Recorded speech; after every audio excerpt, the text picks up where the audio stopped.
All right, this is going to be a quick one. I didn't announce that we were doing a live. Quite honestly, I don't do a lot of lives. Most of my stuff is testing, recording, and then publishing. We don't do a lot of post-production because we like to do a lot of quick and easy just to get the information out there. But I tend to babble when I do lives. And anyhow, that's not terribly productive to anybody. But the reason why I'm doing this is I just got off of a live stream from Jason Hoffman. If you don't know Jason Hoffman, Google Jason Hoffman. He's a pastor in Texas. He's a live streamer. He has a lot of knowledge. He's on all of the forums. If you do a lot of scoring forums and such, he's on all those. He's on the Mevo forum. Just a great guy, shares a lot of really good information. So he announced today, or talked about the new firmware update for the Mevo Core and their capability to now offer live stream. Sorry, I forgot to turn the heater off. It's one of the things that happens when you do a live. So you'll hear that in the background. Being able to use the single cam app, the Mevo Single Cam app, and live streaming in 4K with the Mevo Core, which is great. And one of the things that we were kind of going back and forth on that was, does that give you then the ability to crop in and then get a better image because you're streaming in 5K, or excuse me, 4K.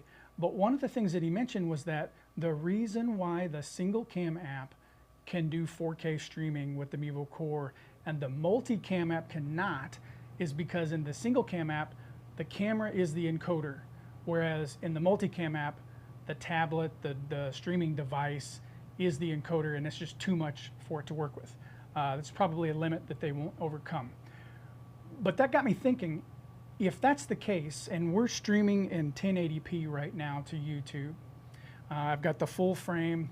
I'm using a Lumix 1442 lens, zoom to about, in the high end, we're gonna say in the 40 end.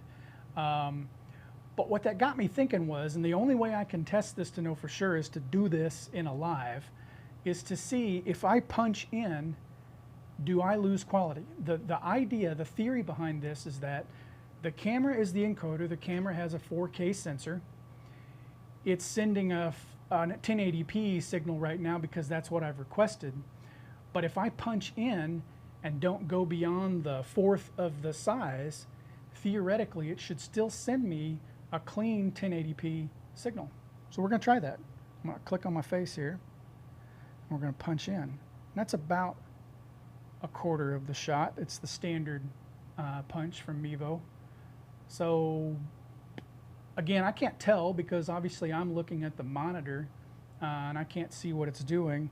Let me move up a little bit because gotta get the hat. So what are your thoughts?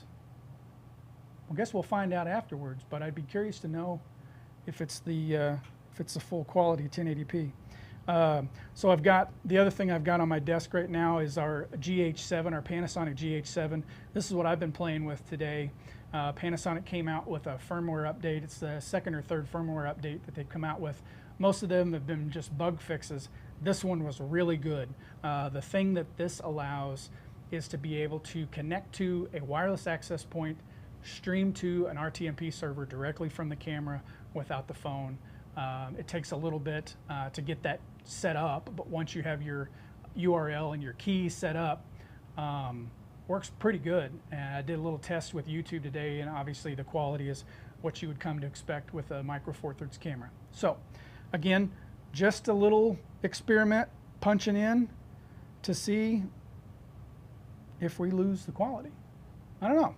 Is that still 1080p? Of course, when you're watching this on YouTube, you'll have to set your quality to 1080p in case it's maybe set to automatic.